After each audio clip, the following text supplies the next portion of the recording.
amiguinhos do vlog do Zé aqui, hoje com a Canon EF100 400mm f4.5 5.6L e S USM, que é a maior distância que a gente já viu aqui no vlog do Zé, aqui os 400mm, que já é o começo do Super Telefoto, que é uma distância bacana aí pra gente trabalhar fotografando animais pequenos, como passarinhos, ou animais perigosos, que você tem que manter uma distância segura deles, seja macacos, leões ou qualquer tipo de safari.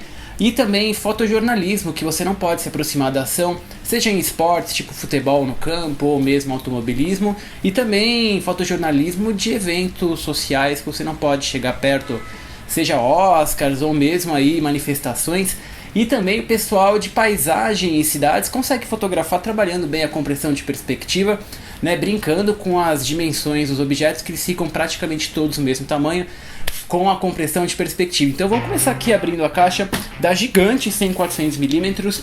Essa daqui que é uma série L, que vem com o kit completo como a gente conhece, mas aqui uma telefoto zoom que vem aqui com o nosso carrying case de zíper, né? Não é com o HUD e o pouch, né? O HUD ele vem aqui dentro do carrying case e não é dos HUDs melhores, é um HUD bem antigo, que ele não é do tipo de botão, ele também é liso, ele é fácil de riscar, ele é daqueles que você gira e tira. E vamos organizar tudo aqui na mesa para vocês verem bonitinho a distância da caixa, aqui que bonito, 100 400, o carrying case e o nosso HUD. E essa daqui é a 100 400mm f4.5 5.6L e S USM. Bom, a primeira coisa que você nota é que essa lente é um gigante. Em 1380 gramas, essa daqui também é uma das mais pesadas, mas relativamente compacta se você parar para pensar nas distâncias que ela oferece. Ela também aqui é um design que a gente nunca viu aqui no canal, que é do tipo de zoom push e pull, né? Você vê que a lente aqui ela expande, ela está quase saindo aqui no meu quadro, quando você vai do 100 aos 400mm, que ela é quase a irmã gêmea da 28 300mm que a gente tem também, a F, que ela tem esse design push-pull. Ele é bacana, mas ele não é tão tradicional quanto o anel que a gente tem, e ele demora um pouquinho pra gente se acostumar, né? E também colabora aqui pra lente crescer. Ela já tem 189mm do jeito que ela tá aqui, ela chega em quase 26 centímetros quando você expande, né? Mas relativamente é bacana porque você consegue ir pro 400 super rápido, mas ela expande e também demora para você acostumar. E um detalhe, ela tem aqui um anel de fricção que você consegue ajustar, tanto travar aqui para ela não cair, quanto você ajustar a pressão que você vai ter que fazer para você movimentar todo esse sistema. Também aqui uma construção que você nota logo de cara, totalmente de metal e extremamente robusta. Essa daqui é uma lente com weather sealing parcial, que ela exige um filtro aqui na frente. Ela não tem o gasket de borracha aqui atrás, mas todos os botões aqui são protegidos, assim como esses anéis. E também uma característica aí que o pessoal diz é que ela pode puxar... Ela tem um respiro quando você faz isso, ela pode puxar poeira para dentro do equipamento, mas eu ainda não vi, não tive problema em nenhum dos meus sensores digitais. Bom, uma lente de operação relativamente simples, né, porque ela ganha os botõezinhos aqui do AF e MF, o AF aqui de sistema ultrassônico do tipo Ring, que também oferece o override, ou seja, mesmo no automático, aqui você consegue girar o seu anel para fazer outras correções, e tem um limitador aqui de 1,8 m, que seria o foco mínimo dela, que é quase, dá pra gente pensar num macro, em 0.26 de magnificação, e também bacana para desfocar o fundo em 400mm 5.6, fica bem borrado, a profundidade de campo é bem curta. Ou o limitador aqui de 6,5 metros, que aí ela foca muito mais rápido, você tem certeza que vai pegar as coisas que estão na distância. Essa aqui também é a volta do IS, né? Faz tempo que a gente não vê o IS aqui no vlog do Zek. É um IS de uma geração e meia, dependendo como você vê. É da primeira geração, que ele cobre até 2 stops, mas é da geração e meia porque ela tem os dois modos aqui, o 1 e o 2. O 1 é para objetos estáticos e o 2 é quando você vai fazer algum panning, que aí o seu visor não vai dar aquelas travadas que acontece normalmente no sistema IS, e o botãozinho aqui simplesmente para ligar e desligar. E essa daqui é a lente, né? Ela vem na caixa com esse pezinho, deixa eu tirar minha mão aqui, esse pezinho para tripé, porque a Canon recomenda que você prenda a lente no tripé e a câmera na lente, porque ela é bem pesada e pode danificar o seu mount. E ele também gira aqui, né? É só você desmontar, ele gira para qual orientação você quiser, e ele também até sai aqui, dependendo de onde você girar, se você quiser carregar um equipamento muito mais compacto. E ela monta aqui, não tem os dentes que ele vai marcando em 45 graus, e você vai no olhômetro aqui para focar de volta. Isso aqui é a lente, ela tem janelinha de distância, aceita filtros aqui na frente de 77mm, né, super fácil aqui de você mexer. Vamos montar na 60D para vocês terem noção do tamanho.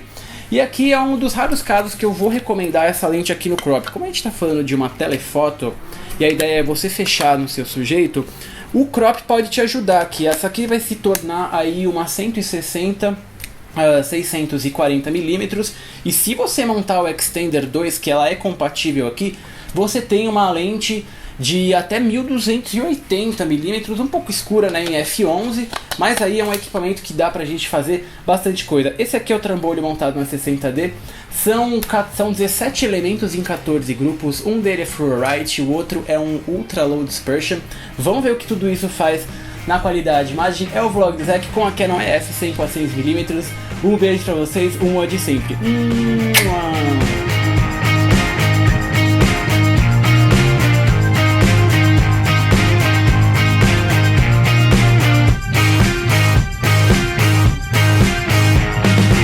Bom, vamos falar da qualidade de imagem aqui da Canon EF 100-400mm, f4.5, 5.6L e S-USM, que é mais uma série L que a gente vê aqui no vlog do Zek, que é sempre fácil falar de qualidade de imagem. Essa daqui eu tô votando como quase absolutamente impecável, se não fosse alguns detalhezinhos técnicos que a gente tem, típico de uma zoom.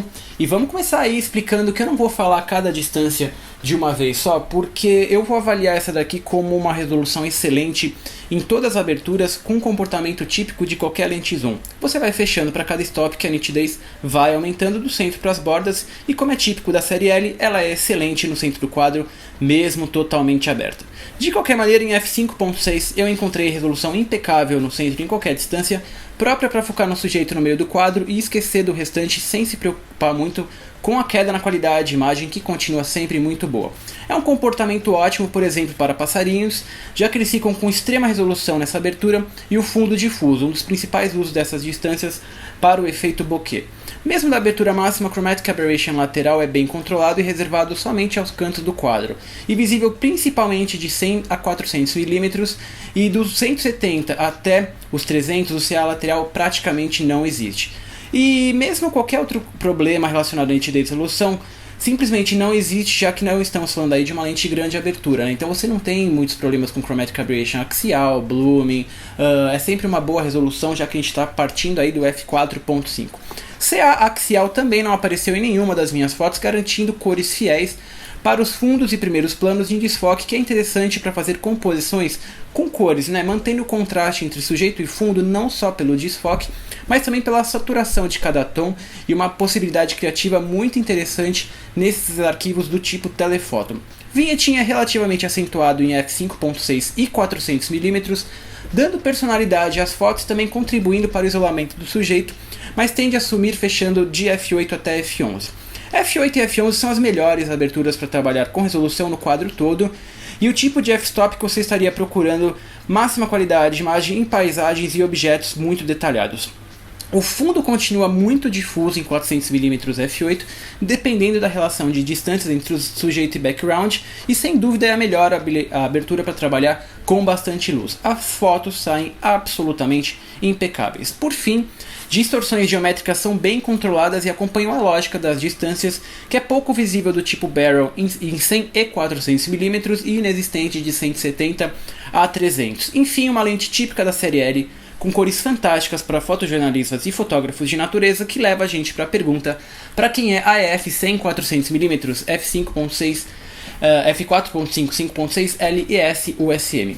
Bom, essa distância não é tão popular no mercado e as opções são escassas, né? A Canon mesmo fabrica somente duas lentes zooms até 400mm, e a nova EF 200-400, f4L e S Extender 1.4, o USM, está em outro nível de equipamento, custando apenas $10 mil a mais.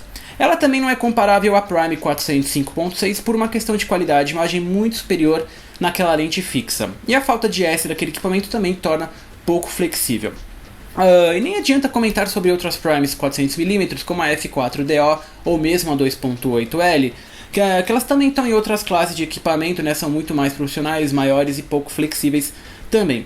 Uma alternativa talvez seria o combo 70-200 f2.8L2 e S-USM, que se comporta até muito bem com o Extender duas vezes, mas não chega perto da qualidade dessa zoom com 400mm nativos em abertura máxima.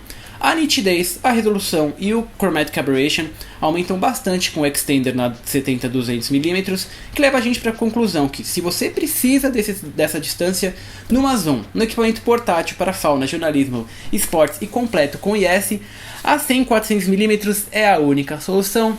E gente, esse daqui é o vlog do Zek EF 100-400 f4.5 5.6 LS USM, que é uma das melhores lentes que vocês podem ter para esse tipo de distância, né? E é uma das únicas opções que funciona aí muito bem tanto no crop quanto no full frame, né? Se você colocar o extender, você vai ter uma lente um pouco mais escura, mas essa aqui é uma das primeiras que eu vou recomendar. Quem tem o full frame pode pensar em comprar uma câmera crop, porque isso aqui vai se transformar numa até 640mm f5.6, que é a distância pra caramba. E vamos então aos beijos e abraços do último vlog do Zek no YouTube, que foi o Yuri Carvalho, o Rafael M, o Demur Moreira, o Thiago Simões, o Ivan Silva, o Fábio Carvalho, o João Vitor Dornelles Freitas, o Leonardo Cruz e o Atasupa, que falou que as músicas são fora do contexto. Não, as músicas daquele vídeo, elas são de artistas principalmente que fazem sucesso na Ásia, e todas as fotos foram fotografadas no Japão e na Ásia, por isso que eu coloquei tanto a música, aquela da Christina Aguilera, Harajuku Girls, é que algumas fotos são ali, ela não é da Ásia, eu sei,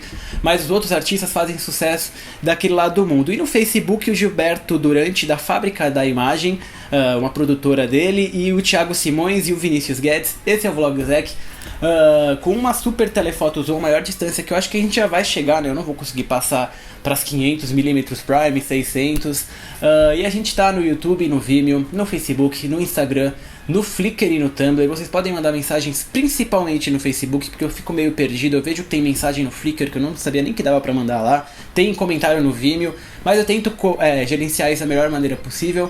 É o vlog do Zek, até a próxima semana, um beijo pra todos vocês, e até lá o mod sempre.